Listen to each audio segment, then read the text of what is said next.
Hello aspirants, welcome back to competitive hunters.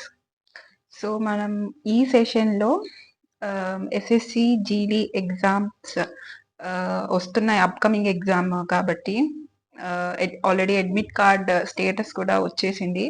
So already టెలిగ్రామ్లో నేను information ఇమీడియట్గా share చేశాను. సో అక్కడి నుంచి మీ అడ్మిట్ కార్డ్ యొక్క స్టేటస్ ఓకే, సో మీరు చూసుకోవచ్చు. అండ్ బిఫోర్ 3-4 డేస్ ముందు మీరు అడ్మిట్ కార్డ్ కూడా డౌన్లోడ్ చేసుకోవచ్చు. ఓకే, సో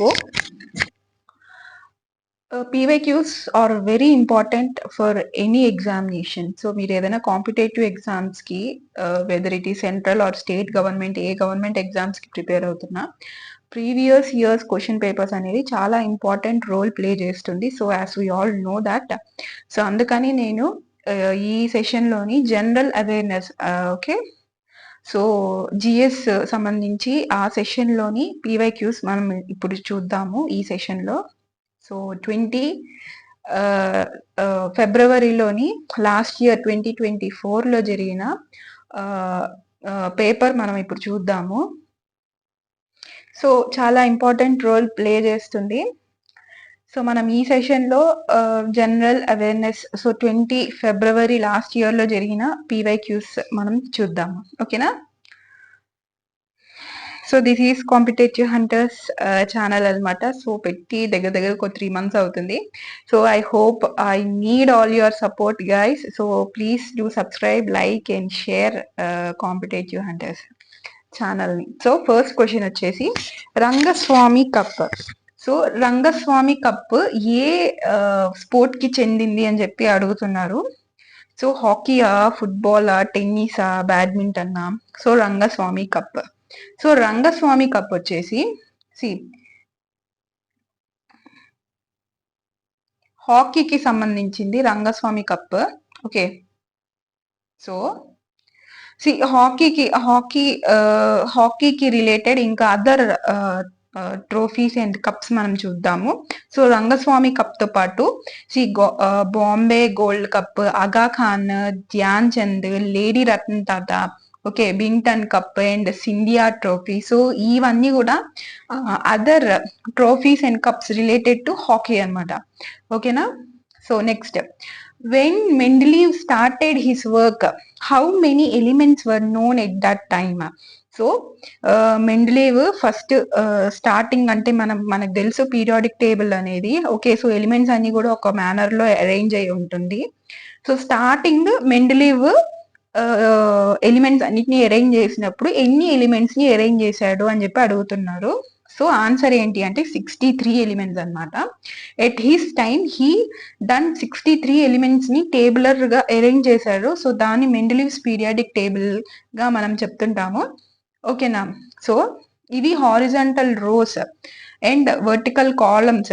ఓకే, హారిజాంటల్ అంటే హారిజాంటల్ గా ఉన్నవి రోస్ గా మనము డిక్లేర్ చేస్తాం, అండ్ వర్టికల్ గా ఉన్నవి కాలమ్స్ గా డివైడ్ చేస్తాం. సో ఈచ్ అనేది 7 గా డివైడ్ చేయడం జరిగింది ఆయన ఉన్న టైంలో.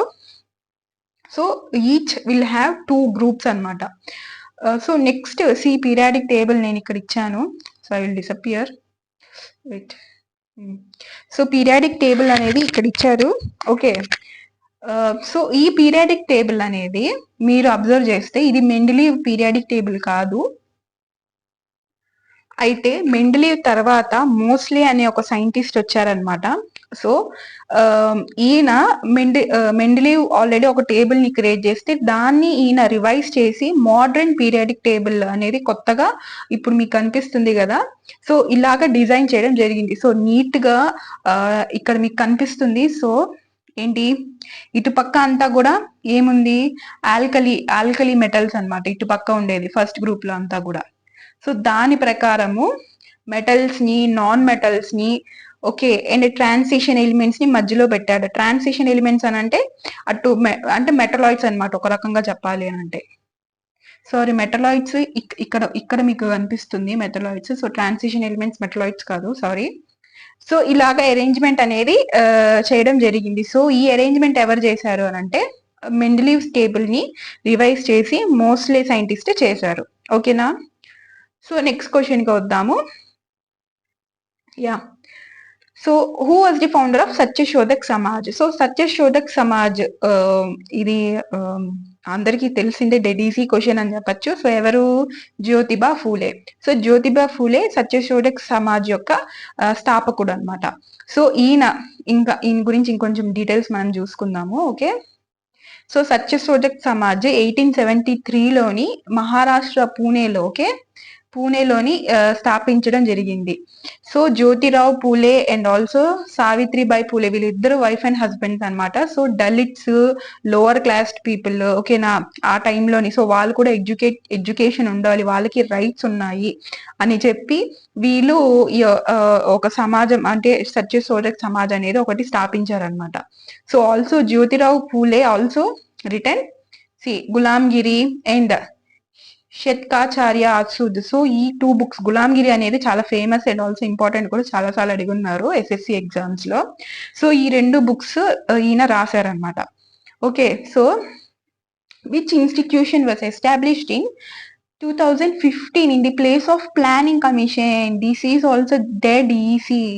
సో ఏంటి 2015లో సో ప్లానింగ్ కమిషన్ ని తీసేసి సో ప్లానింగ్ కమిషన్ ప్లేస్ లోని నీతి ఆయోగ్ ని పెట్టడం జరిగింది. ఓకేనా, సో ఇది అనేది మన prime minister, honourable prime minister Narendra Modi గారు ఈ అనేది రీప్లేస్మెంట్ అనేది చేశారు.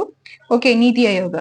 సో నీతి ఆయోగ్ అంటే national institute for transforming India. So ఈ ఫుల్ ఫామ్ అనేది అందరు చదువుతూ ఉంటారు కాంపిటేటివ్ ఎగ్జామ్స్ కి, బట్ ఈ యొక్క ఫుల్ ఫామ్ అనేది ఎవరికి అంతగా తెలీదు. ఐ మీన్ అందరు ఎవరు గుర్తుపెట్టుకోరు.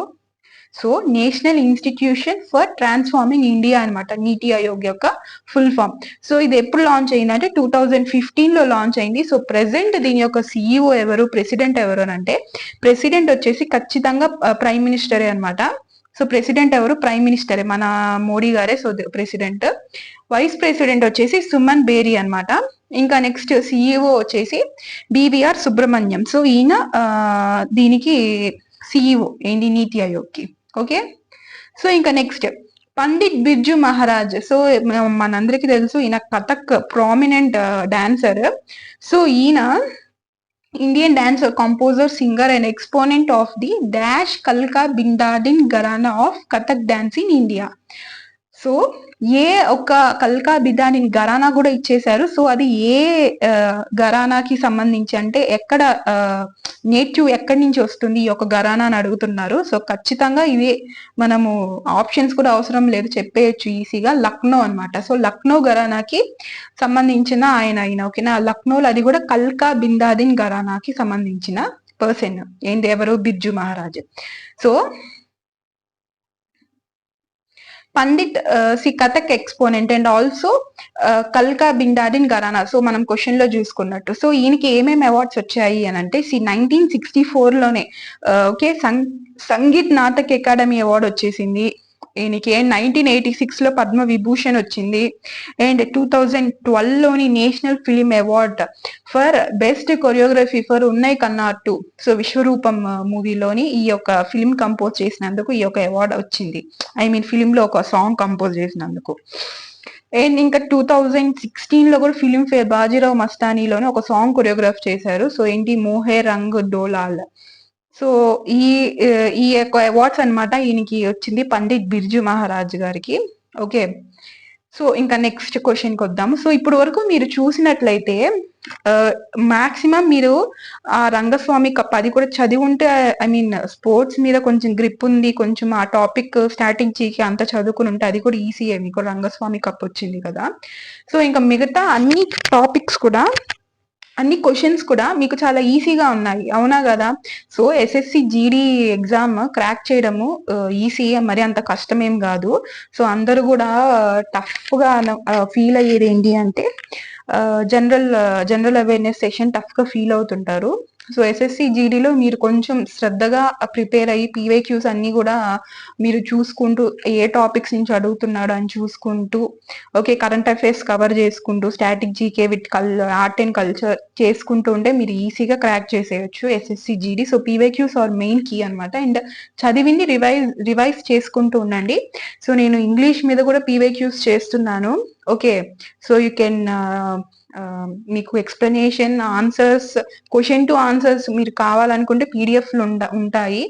బట్ మీకు అడిషనల్ ఇన్ఫర్మేషన్ విత్ ఎక్స్ప్లెనేషన్ కావాలనుకుంటే you can watch this classes అనమాట. సో ఇక్కడ కాంపిటేటివ్ హంటర్స్ లో మీకు ఈ క్లాసెస్ అన్ని ఉంటుంది. సో ఇది అయితే ఫస్ట్ పీవైక్యూ నేను చేయడము. సో ఇంకా మీకు వస్తుంటుంది, పోస్ట్ చేస్తుంటాను. So you can watch general awareness and English మీద పీవైక్యూస్ నేను పోస్ట్ చేస్తాను.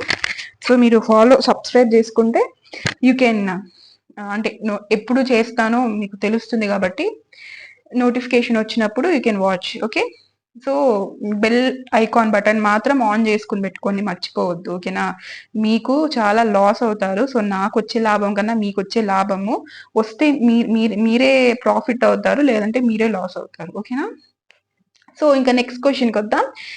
Which state CM has been awarded the Bharat Ratna Dr. Ambedkar Award for Fear Free State in May 2023. So ఇది current affairs నుంచి వచ్చింది. So 2024 paper ఇది కాబట్టి 2023కి సంబంధించిన, అది కూడా మేలో మే మంత్ కి సంబంధించిన కరెంట్ అఫైర్స్ అడిగారు. ఓకేనా, సో దీన్ని బట్టి మీకు ఏం అర్థం అవ్వాలి? సో మీరు SSC ఎగ్జామ్స్ కి ప్రిపేర్ అయ్యేటప్పుడు మినిమం 2 years కరెంట్ అఫైర్స్ మీకు మైండ్ లోని, అంటే నిద్రలో లేచి మీరు అడిగినా కూడా మీరు చెప్పేటట్టు ఉండాలి. SSC ఎగ్జామ్స్ కి 2 years must and should. Okay, so 2024 February paper లోని 2023 మేలోని జరిగిన కరెంట్ అఫైర్స్ అడిగారు. ఓకేనా, సో రిమెంబర్ దట్. సో దీని యొక్క ఆన్సర్ ఏంటి అంటే chief minister of Uttar Pradesh. So Uttar Pradesh యొక్క చీఫ్ మినిస్టర్ కి ఈ యొక్క అవార్డ్ అనేది వచ్చింది, ఫ్రీ స్టేట్. ఓకే, ఏంటి? Bharat Ambedkar award for fear free state. Okay, so ఇంకా next, according to women's reservation bill 2023, how many seats in Lok Sabha and state legislative assemblies are reserved for women? So ఎన్ని seats reserve అయ్యాయి? 1/3 seats అనమాట. ఓకేనా, ఎన్ని seats? 1/3 seats. So దీన్ని మనం నారీ శక్తి bill అని కూడా అంటుంటాము. ఓకే, సో ఇది 106th అమెండ్మెంట్ యాక్ట్. సో ఇది మీకు ఇంపార్టెంట్ అవుతుంది. ఓకే, ఏంటి ఎంత ఎన్నో act? 106th amendment act. So constitution అనేది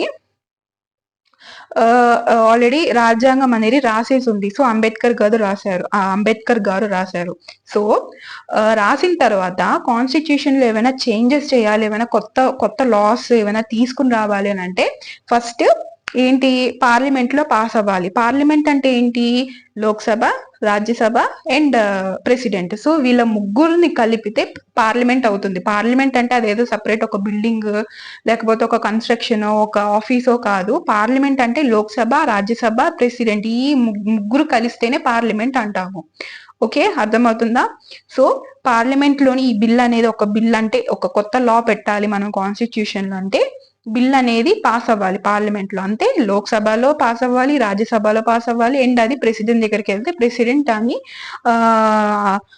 అగ్రీ చేస్తూ సైన్ అనేది పెట్టాలి. సో సైన్ చేసి వచ్చిన తర్వాత అది అనేది అది అనేది లా అవుతుంది. అప్పటి వరకు దాన్ని బిల్ అని పిలుస్తారు. ఓకేనా, సో అలాగా అమెండ్మెంట్స్ జరిగి ఇప్పుడు 106th అమెండ్మెంట్ అనమాట. ఏంటి?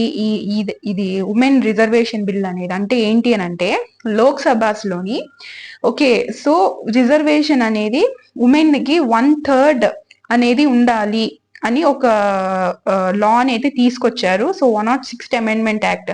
So it is also called as Nari Shakti Vandana Abhiyan. So ఇలా కూడా ఈ యొక్క బిల్ ని ఇలా కూడా పిలుస్తూ ఉంటారు. ఓకేనా, సో ఇది 106th అమెండ్మెంట్ యాక్ట్. సో ఇది గుర్తుపెట్టుకోవాలి మీరు. ఓకే, సో మీకు ఇంకా దీని గురించి కాన్స్టిట్యూషన్ ఏంటి ఇవన్నీ మీకు ఇంకా తెలియాలంటే నేను ఒక మ్యారథాన్ చేస్తున్నాను. సో SSC GD వాళ్ళకి ఎక్స్క్లూజివ్ గా.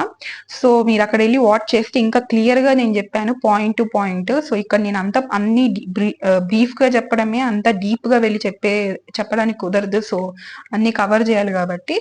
సో మీకు టైం తక్కువ ఉంది, సో సిలబస్ అంతా కవర్ చేయాలి అని అనుకునే వాళ్ళు you can watch marathon. So నేను చెప్పే సజెషన్ ఏంటంటే మ్యారథాన్స్ తో మీరు కవర్ చేసుకోవచ్చు. సో ఇంకా if the most commonly used measure of money supply. So money supplies అనేది యాక్చువల్ గా M1, M2, M3, M4 okay ఇలా ఉంటాయి అన్నమాట. సో ఇక్కడ మోస్ట్ కామన్ గా యూస్ చేసే మెజర్ చేసే మనీ సప్లై ఏంటి అని చెప్పేసి అడుగుతున్నారు. సో ఇది ఎకనామిక్స్ కి సంబంధించిన క్వశ్చన్. సో ఎకనామిక్స్ అందరూ కూడా స్కిప్ చేసేస్తూ ఉంటారు, 1-2 క్వశ్చన్స్ వస్తాయని చెప్పేసి. ఓకే, వస్తే ఈజీగా వస్తుంది ఎకనామిక్స్ నుంచి క్వశ్చన్, లేదంటే చాలా డీప్ గా అడుగుతూ ఉంటారు.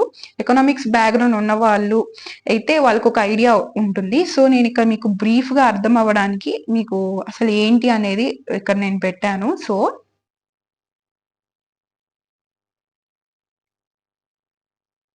I will disappear, right. Yeah, so ఇక్కడ మీకు కనిపిస్తుంది. సో M1 అంటే ఏంటి? కరెన్సీ యొక్క నోట్స్, అంటే మనకి ఉన్న currency notes, coins and also commercial banks లోని మనం చేసే డిమాండ్ డిపాజిట్స్ అన్నమాట. సో వీటన్నిటిని కలిపి మనం ఏమని చెప్తాము? M1 అని చెప్పి చెప్పుకోవచ్చు. సో M2 అంటే ఏంటి అంటే, M1 అంటే కరెన్సీ నోట్స్, కాయిన్స్ అండ్ అలానే బ్యాంక్స్ లో పెట్టే మనము డిపాజిట్స్. సో వీటితో పాటు ఏం వస్తుంది? Saving accounts with post office. So post office లో ఏమైనా సేవింగ్స్ చేసి ఉంటే, ఓకే, సేవింగ్స్ అకౌంట్ లో కూడా మనీ వేస్తుంటాం కదా, సేవింగ్స్ అకౌంట్ ఉంటుంది, మళ్ళీ రికరింగ్ RD అకౌంట్ కూడా ఉంటుంది. ఓకే, పోస్ట్ ఆఫీస్ లోని మీకు తెలియకుండా మీ పేరెంట్స్, మీ మదర్ మీ పేరు మీద వేస్తూ ఉంటారు. ఓకే, చాలా స్కీమ్స్ కూడా సెంట్రల్ గవర్నమెంట్ నుంచి వస్తుంది, ఓకే, ఇంట్రెస్ట్ మీద మీకు. సో ఇలాగ సేవింగ్స్ అకౌంట్ లో ఉన్న పోస్ట్ ఆఫీస్ లో ఉన్న మనీ కూడా కలిపి M1 ప్లస్ సేవింగ్స్ అకౌంట్ లో ఉన్నది కలిపి మనము M2 అని అంటాము. సో ఇంకా M3కి వస్తే, M3 అంటే ఏంటి? M1 కలిపి and net time deposits of bank అన్నమాట. సో అంటే FDs అనుకోండి, అంటే పర్టికులర్ టైంలోని వాళ్ళు డిపాజిట్స్ చేస్తుంటారు కదా, సో అదే అనమాట net time deposits of banks అని అంటే. సో M1 ప్లస్ ఈ బ్యాంక్స్ లో చేసే మనం టైం డిపాజిట్స్, సో వీటిని కలిపి M3 అని అంటుంటాము. అండ్ M4 అంటే ఏంటి? సో M4 అంటే ఏంటి అని అంటే, M3 plus total deposits of post office. So వీటిని అంతా కలిపి మనము M4 అని అంటాం అనమాట. సో మీకు దీని యొక్క PDF మీకు టెలిగ్రామ్ లో అవైలబుల్ లో ఉంటుంది, ఓకేనా. So you know need to worry, మీరు టెలిగ్రామ్ లో జాయిన్ అయిపోయి you can get this PDF, okay. So revision చేసుకోవడానికి మీకు యూస్ ఉంటుంది. సో దాని ద్వారా మీరు టెలిగ్రామ్ లో జాయిన్ అయితే మీకు PDF అనేది వచ్చేస్తుంది, ఓకేనా. సో ఇంకా నెక్స్ట్ క్వశ్చన్కి వద్దాము. So first economic census of India was conducted through out the country except Lakshadweep during dash అంటే ఇయర్ అడుగుతున్నాడు. అంటే ఏ ఇయర్ లోని? ఎకనామిక్ సెన్సస్ కి మీకు పాపులేషన్ సెన్సస్ కి చాలా డిఫరెన్స్ ఉంది. సో మీరు పాపులేషన్ సెన్సస్ అనుకుని ఫస్ట్ పాపులేషన్ సెన్సస్ ఇయర్స్ లో ఎక్కడ జరిగింది అని చెప్పేసి మీరు క్వశ్చన్ మార్క్ ఫేస్ పెట్టుకోవద్దు. దీని నుంచి క్వశ్చన్ తప్ప అని చెప్పేసి మనకి మార్క్ వస్తుంది అని చెప్పి అయితే ఎక్స్పెక్ట్ చేయకండి. సో ఎకనామిక్ సెన్సస్ వేరు, పాపులేషన్ సెన్సస్ వేరు, ఓకేనా. సో ఇక్కడ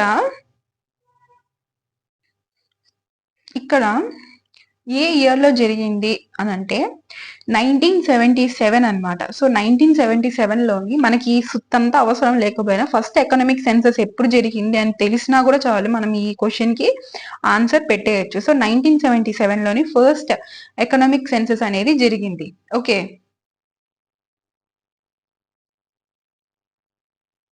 యా, సో ఇది అనేది ఎవరు లాంచ్ చేశారు అని అంటే, సెంట్రల్ స్టాటిస్టికల్ ఆర్గనైజేషన్ అంటే CSO ఇది అనేది లాంచ్ చేస్తారు అనమాట, ఎకనామిక్ సెన్సస్ అనేది. సో గవర్నమెంటే లాంచ్ చేస్తుంది. నెక్స్ట్ సో సెకండ్ సెన్సస్ వచ్చేసి 1980లో జరిగింది, అండ్ థర్డ్ వచ్చేసి 1990లో జరిగింది, ఫోర్త్ 1998లో. సో ఇదంత ఇంపార్టెంట్ కాదు, జస్ట్ మీకు ఇన్ఫర్మేషన్ తెలియాలి అని చెప్పేసి ప్రెజెంట్ చేశాను నేను, అంతే, okay. Next, which Indian dancer won the Sangeet Natak Academy Award for Odissi Dance? Odissi Dance 2018 లోని. సో ఆప్షన్స్ చూద్దాము, ఏమేమి ఆప్షన్స్ ఉన్నాయి. సురూప సేన్, డాక్టర్ అరుణ మోహంతి, యల్లామింద్ర దేవి, అకామ్ లక్ష్మీ దేవి. సో ఒడిస్సీ డాన్స్ కాబట్టి ఒరిస్సాకి సంబంధించిన వాళ్ళే ఉంటారు. సో ఒరిస్సా సైడ్ లోని మీకు సర్నేమ్స్ ఏమేమి ఉంటాయి? మోహంతి, ఓకే, మహోపాత్ర, ఇలాంటి టైప్స్ ఆఫ్ నేమ్స్ మీకు కనిపిస్తాయి ఒరిస్సాలోని. ఓకే, కానీ యాక్చువల్ గా అయితే మనం దాని ప్రకారం కనుక వెళ్ళినట్లయితే ఈ 2 ఆప్షన్స్ లోని మనకి కన్ఫ్యూజన్ ఉంటుంది. సో సురూపా సేన్, అరుణ మోహంతి. ఓకే, కానీ దీని యొక్క కరెక్ట్ ఆన్సర్ ఏంటి అని అంటే సురూపా సేన్ అనమాట. Okay, Surupa Sen is the correct answer. ఒక్కొక్కసారి మనకి క్లాషెస్ వస్తుంటుంది, కానీ ఇక్కడ ఆ నేమ్ ఇవ్వకుండా ఉంటే ఈ రెండిట్లో ఏదో ఒక నేమ్ ఇచ్చుంటే ఖచ్చితంగా ఆ నేమే పెట్టేవాళ్ళము, అవునా కదా? సో సర్ నేమ్స్ బట్టి కూడా మీరు ఒకవేళ మీకు అది లైక్ ఏంది, మీకు ఇప్పుడు క్వశ్చన్ అడిగారు. సో సంగీత్ నాటక్ అకాడమీ అవార్డు ఎవరికి వచ్చింది ఒడిసీ డాన్స్ కి సంబంధించి 2018లో అని అడిగారు. సో మీకు ఎవరికి వచ్చిందో తెలియదు, కానీ ఒడిసీ డాన్స్ కాబట్టి ఒడిశాకు సంబంధించిన వాళ్ళకే వచ్చి ఉంటుంది. సో ఇది జస్ట్ కామన్ సెన్స్. కానీ ప్రతిసారి ఇది వర్కౌట్ అవ్వాలని కాదు, బట్ జస్ట్ మీరు బ్లాంక్ గా వదిలి వెళ్ళిపోకుండా యూ కెన్ ట్రై దిస్ కూడా. సో ఇలా కూడా మీరు ట్రై చేయొచ్చు. ఓకే, సో అక్కడున్న సర్ నేమ్స్ పేరు కొన్ని కొన్ని రీజన్స్ బట్టి నేమ్స్ అనేవి మారుతూ ఉంటుంది. సర్ నేమ్స్ కానీ నార్మల్ నేమ్స్ కానీ పిలిచే పేర్లు. సో దాన్ని బట్టి కూడా మీరు కొన్ని చూస్ చేసుకుని ఎలిమినేట్ చేసి కామన్ సెన్స్ తో పెట్టే అవకాశం ఉంది. Okay, next dash is the total process of collecting, compiling, analyzing and simulating demographic, economic and social data pertaining at a specific time of all persons in a country or a well-defined part of a country. So ఏంటి దీనికి అంటే ఒక definition ఇచ్చేసారు. Definition ఇచ్చేసి ఇది దేని definition అడుగుతున్నాడు అంతే. ఇక్కడ ఇచ్చింది వాడు, ఇంకేమి ఇవ్వలేదు. సో పాపులేషన్ సెన్సెసా, నేషనల్ సర్వేనా, పాపులేషనా, లేకపోతే కాన్స్టిట్యూషనా? ఖచ్చితంగా కాన్స్టిట్యూషన్ అయితే కాదు. We can use elimination method here. So population కాదు. Okay, with basic sense we have eliminated 2 options. So in the left over 2 options we have to decide what is the correct answer. Okay, so population census national సర్వేనా? So ఒకసారి definition చదవండి. మీకు అక్కడ ఏం కనిపిస్తుంది? Demographic definition ఏం కనిపిస్తుంది? Demographic, economic and social data pertaining అని చెప్పి కనిపిస్తుంది. సో డెమోగ్రాఫిక్ అంటే ఏమొస్తుంది మీకు? డెమోగ్రాఫిక్ అంటే నార్మల్ గా మీనింగ్ ఏంటి అని అంటే ఒక స్టాటిస్టికల్ డేటా అనమాట. ఓకే, సో మీరు national survey particular time, persons in a country. So మీరు డెఫినేషన్ బట్టి మీకు ఏం అర్థం అవ్వాలి అని అంటే నేషనల్ సర్వే కూడా ఆన్సర్ కాదు అని అర్థం చేసుకుని, సో ఆన్సర్ ఏమొస్తుందంటే పాపులేషన్ సెన్సస్ అనమాట దీని యొక్క ఆన్సర్. సో ఎలిమినేషన్ బట్టి మీరు ఈ ఆన్సర్ అంటే ఈ క్వశ్చన్ కి ఆన్సర్ అనేది చెప్పేశారు. ఓకేనా? సో డెమోగ్రాఫిక్ అంటే ఏంటి అని అంటే పాపులేషన్ గురించి ఒక స్టాటిస్టికల్ డేటా గ్యాదర్ చేయడం అనమాట. ఓకేనా? సో దాన్ని బట్టి కూడా మీరు ఆన్సర్ అనేది చేయొచ్చు. So population census. Okay, next question చూద్దాం. So Indian constitution. So polity మీరు ఆల్రెడీ ఒక 2 క్వశ్చన్స్ అయ్యాయి. సో ఇది 3rd క్వశ్చన్ నాకు తెలిసి. సో చూద్దాము. ఇండియన్ కాన్స్టిట్యూషన్ ప్రకారం presides a very difficult procedure for removal of judges. అంటే జడ్జెస్ యొక్క రిమూవల్ అంటే ఇక్కడ పర్టికులర్ గా వాడు సుప్రీం కోర్టు, హైకోర్టు మెన్షన్ చేయలేదు కాబట్టి సో బోత్ జడ్జెస్ అనమాట. సో జడ్జెస్ ని తీసేయడానికి ప్రొసీజర్ అనేది చాలా డిఫికల్ట్ గా ఉందా ఇండియన్ కాన్స్టిట్యూషన్ లో అని అడుగుతున్నారు. అంటే ఈ 4 ఆప్షన్స్ లో మనం కరెక్ట్ ఆన్సర్ ని మనం చూస్ చేసుకోవాలి జడ్జెస్ గురించి. So very flexible procedure. So అంటే డిఫికల్టా అంటే జడ్జెస్ ని తీసేయడానికి డిఫికల్ట్ గా ఇండియన్ కాన్స్టిట్యూషన్ లో ఉందా, లేకపోతే ఫ్లెక్సిబుల్ గా ఉందా ప్రొసీజర్ అనేది, లేకపోతే అసలు చెప్పలేదా, డస్ నాట్ ప్రిసైడ్ అంటే అసలు కాన్స్టిట్యూషన్ లో మెన్షన్ చేయలేదా, అంటే జడ్జెస్ ని ఎలా రిమూవ్ చేయాలని మెన్షన్ చేయలేదా, లేకపోతే అదొక ఆప్షన్. నెక్స్ట్ ఆప్షన్ ఏంటి?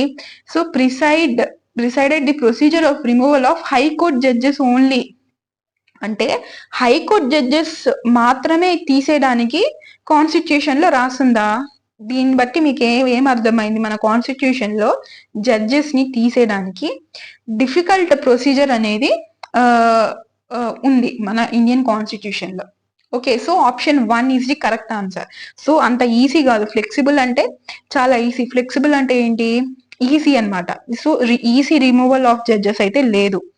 అలా అని జడ్జెస్ గురించి రిమూవల్ గురించి మెన్షన్ చేయలేదా అంటే చేసుంది. కానీ నెక్స్ట్ ఆప్షన్ ఏంటి? హైకోర్టు జడ్జెస్ మాత్రమే ఉందా అంటే లేదు, సుప్రీంకోర్టు జడ్జెస్ కూడా ఉంది. కాబట్టి ఫస్ట్ ఆప్షన్ కరెక్ట్ ఆన్సర్ వస్తుంది మీకు. ఓకే, సి మనం ఇప్పుడు జడ్జి గురించి వచ్చింది కాబట్టి జడ్జికి సంబంధించిన ఆర్టికల్స్ అన్ని కూడా మనం చూద్దాము. సి సుప్రీం కోర్ట్ ని ఎస్టాబ్లిష్ చేయడానికి దానికి రిలేటెడ్ ఆర్టికల్ ఏమొస్తుందంటే మనకి ఆర్టికల్ 124. సో 125 వచ్చేసి కవర్స్ శాలరీస్ అన్నమాట. Salaries of SC judges. SC అంటే సుప్రీం కోర్ట్ యొక్క జడ్జెస్. సో నెక్స్ట్ 126 వచ్చేసి ఏంటి? Covers the appointment of acting chief justice of supreme court. Okay, next 127. So ఇంకా అన్ని అలానే ఉంది. 130. సో ఇది జస్ట్ మీకు ఇన్ఫర్మేషన్ ఇవ్వడం కోసము నేను చెప్పాను. అంతగా డీప్ గా అయితే మీకు అంత క్వశ్చన్స్ అయితే రావు. జనరల్ గా పైన మీకు నాలెడ్జ్ ఉందా లేదా వాటి గురించి అన్నట్టుగా మీకు అడగడం జరుగుతుంది. Okay, next. So which Indian musician is the first singer to get the highest civilian honour of Bharat Ratna? So first singer ఎవరికి భారత రత్న అవార్డు వచ్చింది అని అడుగుతున్నారు.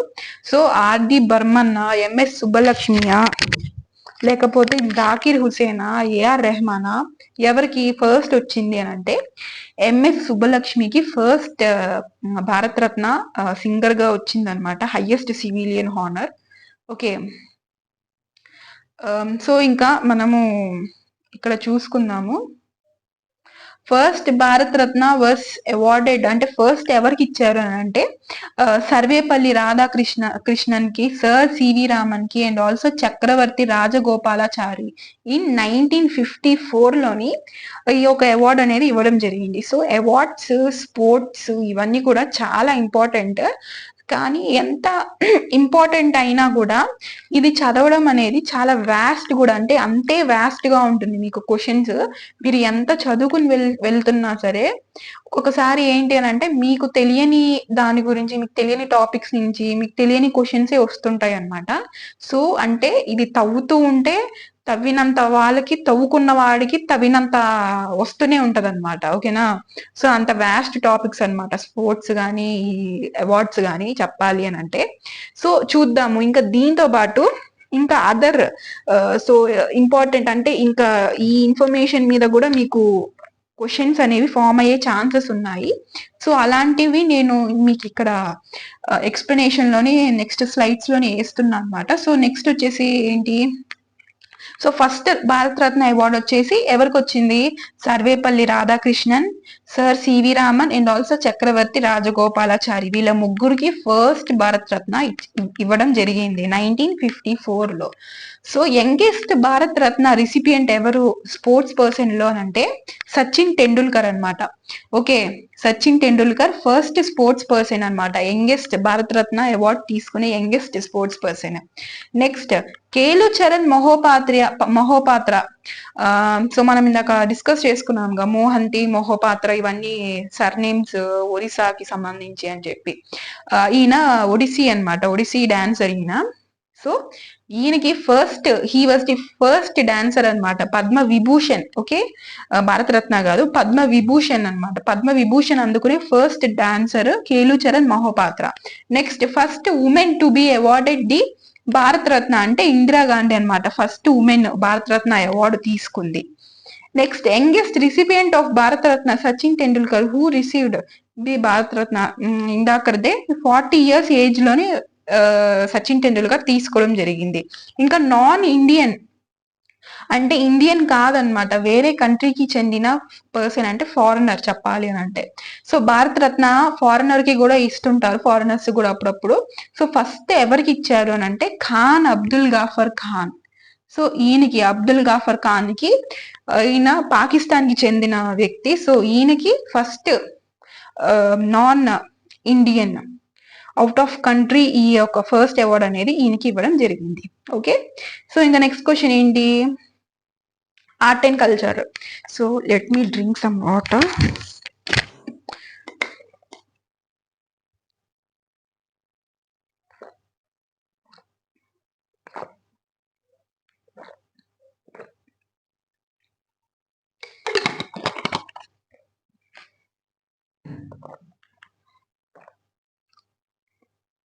ఓకే, సో ఇది వచ్చేసి ఆర్ట్ అండ్ కల్చర్ కి సంబంధించింది. ఆర్ట్ అండ్ కల్చర్ అంటే ఏమొస్తుంది, dance, festivals, folk dances, okay, ఇవన్నీ కూడా వస్తుంది. Okay, classical dances. సో బారష్ అనేది ఒక హిందూ ఫెస్టివల్ అన్నమాట. ఏంటి, Diwali, which is celebrated by following tribes. అంటే ఒక ట్రైబ్ సెలబ్రేట్ చేసుకుంటారు ఈ యొక్క ఫెస్టివల్ ని. ఇది మనం దీవాలి ఎలా చేసుకుంటామో వాళ్ళు కూడా అలానే చేసుకుంటారంట. సో అది ఏ ట్రైబ్ వాళ్ళు చేసుకునేది అని చెప్పేసి క్వశ్చన్ అడుగుతున్నారు. సో బారష్, సో దివాళీలానే చేసుకుంటారు. ఏ ట్రైబ్, ముండా ట్రైబా, సంతల్ ట్రైబా, వార్లీ ఆర్ కంకనా ట్రైబా, గోండా అండ్ బిల్ ట్రైబా. సో ఏ ట్రైబ్ అని అంటే answer Warli Kankana. Warli and Kankana tribes కి సంబంధించిన వాళ్ళు ఈ యొక్క ఫెస్టివల్ అనేది చేసుకుంటారు. ఓకేనా, సో వార్లీ అనగానే మీకు వార్లీ పెయింటింగ్స్ గుర్తుకు రావాలి. సో ఈ వార్లీ అండ్ కొంకన్ ట్రైబ్స్ వాళ్ళు మేజర్ గా మహారాష్ట్ర అండ్ గుజరాత్ లో కనిపిస్తుంటారు అక్కడక్కడ రీజియన్స్ లో. సో వార్లీ పెయింటింగ్స్ కూడా ఫేమస్ అనమాట. ఈ ట్రైబ్ కి సంబంధించి ఈ వార్లీ పెయింటింగ్స్ కూడా చాలా ఫేమస్. సో వార్లీ పెయింటింగ్స్ మీకు ఇటు డిఫరెంట్ టైప్స్ ఆఫ్ పెయింటింగ్స్ కూడా నేను ఒక సెషన్ చేసా ఆర్ట్ అండ్ కల్చర్ లో. సో మీకు ఇంకా డిఫరెంట్ టైప్స్ ఆఫ్, ఇప్పుడు ఎలాగో ఆర్ట్ అండ్ కల్చర్ నుంచి పెయింటింగ్స్ కూడా అడుగుతున్నారు క్వశ్చన్స్ అనేవి. సో ఒకసారి మీరు చూడాలనుకుంటే వెళ్ళి చూడొచ్చు ఆర్ట్ అండ్ కల్చర్ లో చేసిన పెయింటింగ్స్ మీద. సో ఇంకా నెక్స్ట్ క్వశ్చన్కి వద్దాము. According to part 4A of Indian constitution, who is a parent are Guardian has a duty to provide opportunities for education to his child. So ఇక్కడ ఏం మాట్లాడుతున్నారు అంటే పార్ట్ 4A ప్రకారము మన ఇండియన్ కాన్స్టిట్యూషన్ లోని ఏ ఏజ్ గ్రూప్ కి సంబంధించిన వాళ్ళకి ఎడ్యుకేషన్ యొక్క ఆపర్చునిటీస్ ఇవ్వాలి, అంటే ఎడ్యుకేషన్ ఆపర్చునిటీస్ ఇవ్వడము పేరెంట్ గాని గార్డియన్ యొక్క రెస్పాన్సిబిలిటీ, వారి యొక్క డ్యూటీ అని చెప్పేసి ఏ ఏజ్ గ్రూప్స్ కి ఇవ్వడం డ్యూటీ అని అడుగుతున్నాడు అనమాట. సో ఏ ఏజ్ గ్రూప్ అని అంటే 6 to 14 years. ఓకే, 4 to 14 కాదు, 6 to 12 కాదు, 2 to 6 అస్సలు కాదు. సో ఈ రెండు అయితే ఈజీగా మనం ఎలిమినేట్ చేసేయచ్చు. సో ఆన్సర్ తెలియకపోయినా కూడా. ఓకే, సో 6 to 12, 6 to 14 మధ్యలోనే డిఫరెన్స్ మీకు కన్ఫ్యూజన్ ఉంటుంది. సో 6 to 14 అనమాట. Okay, next IAAF world championship in athletics became a fully professional competition from. So IAAF అనేది ఫుల్లీ కాంపిటీషన్, ప్రొఫెషనల్ కాంపిటీషన్ గా ఎప్పుడు మారింది అని చెప్పేసి అడుగుతున్నారు. సో దీని ఆన్సర్ వచ్చేసి 1993. ఓకే, నాకు గుర్తులేదు, సో అందుకే నేను ఆన్సర్ చేశాను. సో 1993లోని ఇది ఫుల్లీ ప్రొఫెషనల్ కాంపిటీషన్. సో ఇది కొంచెం టఫ్ క్వశ్చన్ చెప్పుకోవచ్చు మనం, చెప్పాలి అని అంటే ఇప్పటి వరకు చూసిన దాంట్లో చాలా hard question. Okay, next, what is the name of earliest form of writings known in the Indian subcontinent. అంటే స్టార్టింగ్ లోని మన ఇండియన్ సబ్ కాంటినెంట్ లోని ఎర్లియస్ట్, అంటే స్టార్టింగ్ స్టేజ్ లోని మన ఇండియాలోని రైటింగ్స్ అంటే స్క్రిప్ట్ ని ఏ స్క్రిప్ట్ ఉండేది, దాన్ని ఎలా పిలిచేవాళ్ళు అని అడుగుతున్నారు. సో పాలీ స్క్రిప్టా, ఇండస్ స్క్రిప్టా, బ్రహ్మీ స్క్రిప్టా, లేకపోతే సాంస్క్రిట్ స్క్రిప్టా. So according to you guess the answer ఏమై ఉంటుంది అని. సో స్క్రిప్ట్, సో ఏంటి ఎర్లియస్ట్ ఫార్మ్ ఆఫ్ రైటింగ్ అని అంటే ఆన్సర్ వచ్చేసి ఇండస్ స్క్రిప్ట్ అనమాట. ఓకే, సో ఇండస్ స్క్రిప్ట్ అనేది మనకి ఎర్లియస్ట్ ఫార్మ్ అనమాట మన ఇండియాలోని. ఓకే, దాని తర్వాతే అన్ని వచ్చాయన్నమాట, అన్ని స్క్రిప్ట్స్ కూడా. Next, open network for digital commerce ONDC okay. Is an initiative అంటే ఏ మినిస్ట్రీకి సంబంధించింది ఈ యొక్క ఇనిషియేటివ్ అని అడుగుతున్నారు. సో ఇటువంటివి మనం జస్ట్ కామన్ సెన్స్ యూజ్ చేసి కూడా ఒక్కొక్కసారి మనం పెట్టొచ్చు. సో ఒక్కొక్కసారి అది రాంగ్ అవుతూ ఉంటుంది, ఒక్కొక్కసారి రైట్ అవుతూ ఉంటుంది. బట్ మినిమం సెన్స్ తో మనమైతే ఆన్సర్ ని ఐడెంటిఫై చేయొచ్చు. సో డిజిటల్ అండ్ కామర్స్ గురించి వస్తుంది కాబట్టి ఇన్ఫర్మేషన్ అండ్ బ్రాడ్కాస్టింగ్ అయితే కాదు. నీతి ఆయోగ్ అస్సలు కాదు. స్టాటిస్టిక్స్ అండ్ ప్రోగ్రామ్ ఇంప్లిమెంటేషన్స్ అంటే ఇక్కడ లెక్కలు చూసేది ఏమీ లేదు స్టాటిస్టిక్స్ అంటే. ఓకే, క్యాలిక్యులేషన్స్ ఇవన్నీ. సో ఇది కాదు. సో ఇంకా ఆప్షన్ వచ్చేసి సెకండ్ ఆప్షనే అవుతుంది. So department of promotion of industry and internal trade అనమాట. ఓకేనా. సో ఆప్షన్ వచ్చేసి second option. It's very easy.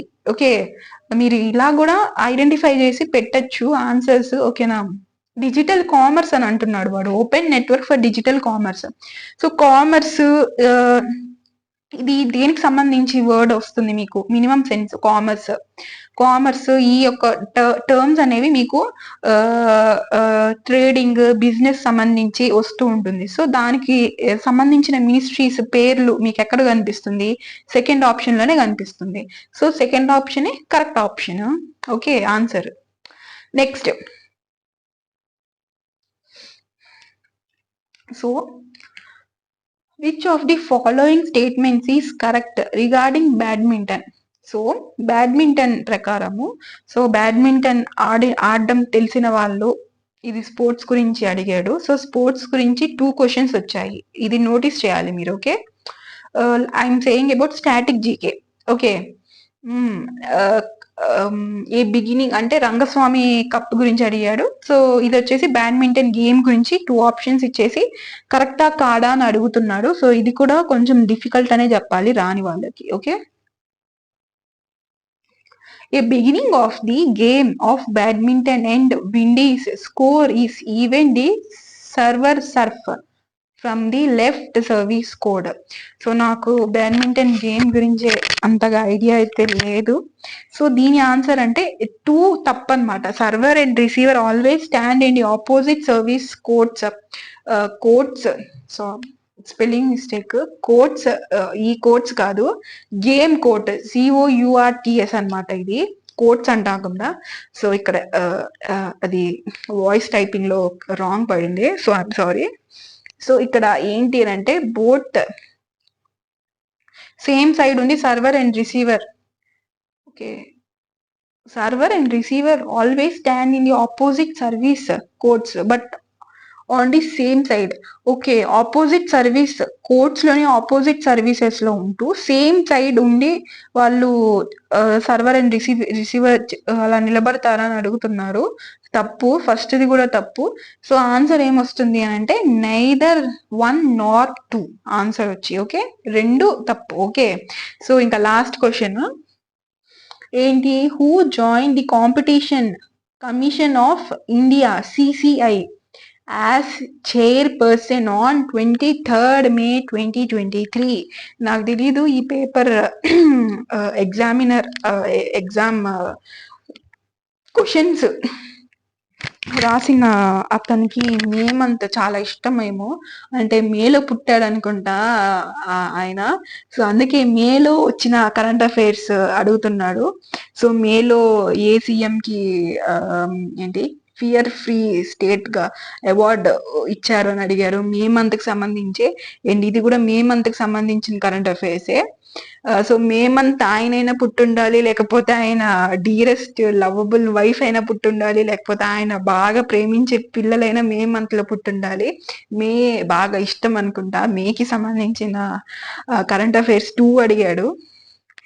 Okay, 2023. So CCI యొక్క చైర్పర్సన్ గా అప్పుడు ఎవరు జాయిన్ అయ్యారు అని అంటే రవనీత్ కౌర్ అనమాట. సో రవనీత్ కౌర్ జాయిన్ అయ్యారు అనమాట. So okay, this is the last. అయిపోయింది ఇంకా. Okay, so here we will end this session. So I hope this session is fruitful for all of you, all aspirants. So మీ ఎటువంటి ఫీడ్బ్యాక్ ఉన్నా సరే, like session ఏదైనా whether it is negative or positive, నేను నా ప్రతి వీడియోలో చెప్తుంటా. So ఏదైనా సరే కమెంట్ చేయండి.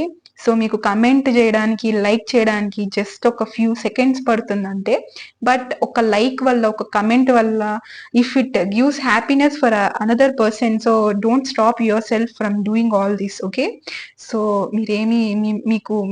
మీది పోయేది ఏమీ లేదు. సో ఎటువంటి ఫీడ్బ్యాక్ ఉన్నా సరే, లైక్ ఇంకొంచెం బెటర్ అవ్వాలి, లైక్ ఎక్స్ప్లెనేషన్ లో కానీ మీకు ఏమైనా డౌట్స్, క్వైరీస్ ఉంటే, లేకపోతే ఏమైనా అర్థం కాకపోతే ఇలా చెప్పండి మేడం ఇలాగా అని ఏదైనా మీకు ఇంకేమైనా ఇంప్రూవ్ చేసుకోవాలి అని అనిపిస్తే, మీ యొక్క ఫీడ్బ్యాక్ ఏదన్నా సరే కింద కమెంట్ చేయడం మర్చిపోవద్దు. అండ్ లైక్ చేయండి, షేర్ చేయండి. ఓకే, ఇంకేమైనా సెషన్స్ కావాలి, మాకు ఈ క్లాస్ కావాలి, ఇంకేమైనా రిక్వైర్మెంట్స్ ఉన్నా కూడా you feel free to comment in the comment session. So నేను అందరి కమెంట్స్ చూస్తాను. So I will definitely see and I will reply also. So okay guys, so see you in the next session. So until then stay tuned to the channel. మంచి వీడియోతో మీ ముందుకు వచ్చేస్తా next class లో. So bye aspirants, bye.